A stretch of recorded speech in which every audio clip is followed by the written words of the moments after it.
So hello guys, welcome back to my YouTube channel. जैसा कि आप सभी को पता है, मैं इस चैनल पर अकाउंटेंसी या फिर कॉमर्स से रिलेटेड वीडियोस डालता हूँ. Today's topic will be as per your last topic. Last topic में हम लोगों ने क्या क्या पढ़ा था. First one was accounting transactions.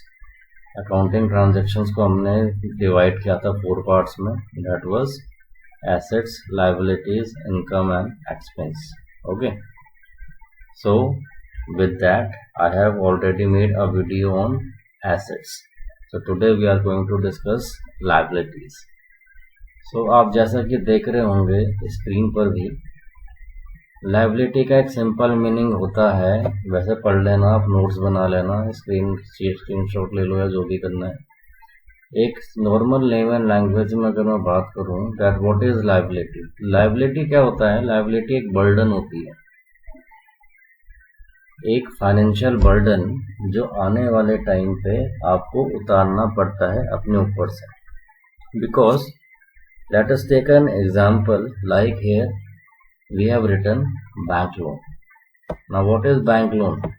आपने बैंक से पैसा लिया, ठीक है ना, तो आपका तो नहीं हो गया, वो आपको क्या करना है, उसे वापस करना है. तो ऐसी कोई भी चीज फ्यूचरिस्टिक में जो आपको वापस करनी है किसी भी एंटिटी को या किसी भी पर्सन को, that thing is known as my liability. Just opposite of asset, ठीक है ना. एसेट क्या थे? Any such thing which have some economic value, whereas what is liability? Liability is any such thing which has to be repaid in future. ठीक है. Now second thing, how many types of liabilities are we having in financial account?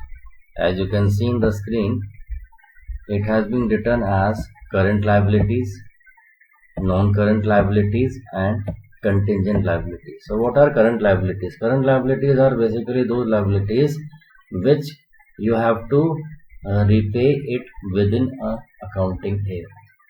एक accounting year के अंदर आपको जो भी चीज वापस देनी पड़ जाए, that will be known as your current liabilities. ठीक है ना. Very basic example is like your creditors. अगर आपने किसी से पैसा उधार पे लिया है तो ऐसा तो है नहीं उसने आपको 5 साल 10 साल 15 साल के लिए दे दिया, बट ऑब्वियस है कहीं ना कहीं साल भर के अंदर हमें वापस करना पड़ता है. So these kinds of liabilities will be known as your current liabilities. And just opposite of it is non current liabilities. Now what are non current liabilities? Non current liabilities are long term liabilities. That is we have ample amount of time to pay it in future, that is after a accounting year or more. जिस liability को या जिस financial burden को हमें पे करने के लिए 1 साल से ज़्यादा का समय मिल जाए सामने वाली पार्टी के through, those are known as my non current liabilities. ठीक है ना. और you can say long term liabilities. Now third kind of liability occurs is contingent liability. Now what is contingent liability? These are the liabilities that may or may not arise depending on a certain event. ये futuristic liability हैं जो कि अकर हो भी सकती हैं, नहीं भी हो सकती हैं, और किस चीज़ पर डिपेंड होती है? कोई इवेंट होने पे या ना होने पे. नॉर्मल एग्जांपल से समझिए इसे. जो मैं एग्जांपल बता रहा हूँ आप लोग लिख भी सकते हो इसे अपनी लैंग्वेज में. Like we have made a reserve, or you can say we have made a provision for bad and doubtful debts, or you can say we have made a reserve for any mishappening which could take place in future with the laborers working in the factory. अगर factory में कोई labour काम कर रहा है और कल को किसी भी कारण उसका कोई भी एक्सीडेंट हो गया, तो उसको कॉम्पनसेट करने के लिए हम लोग क्या करते हैं? कंटिजेंसी रिजर्व्स या फिर कंटिजेंट लायबिलिटीज बना करके रखते हैं, सो दैट उस पर्टिकुलर टाइम पे एकदम से हम पे कोई बर्डन ना आए. ठीक है ना. Now after this a detailed or you can say a small description is given here. Like current liability का आपका जो आप कह सकते हो एग्जाम्पल्स हैं like bills payable, accrued expenses. Non current liabilities में क्या आ गया आपका, deferred tax liabilities, mortgage payable और capital lease.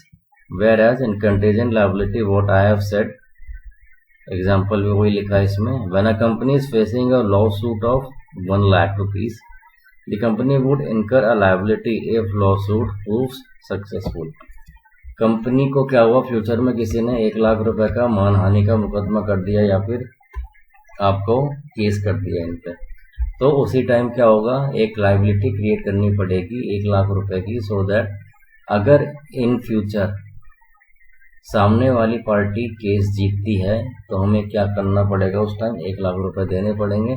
और उसी टाइम अगर 1 लाख रुपए नहीं हुए हमारे पास तो हमें दिक्कत पड़ सकती है, तो हम अभी से क्या करेंगे, कंटीजेंट लाइबिलिटी क्रिएट कर देंगे जैसे ही उसने हमारे ऊपर केस फाइल किया है, ठीक है ना।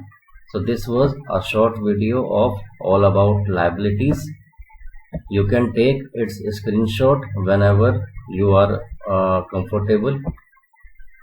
इस पूरे जो आपके सामने स्क्रीन में आ रहे हैं केवल इतना ही है इस पर्टिकुलर वीडियो में, so that a quick revision can be done or a quick understanding can be done about the liabilities. Hope you enjoy the video. And if you find it informative, you can share it with your friends and your colleagues. Thank you. Have a nice day.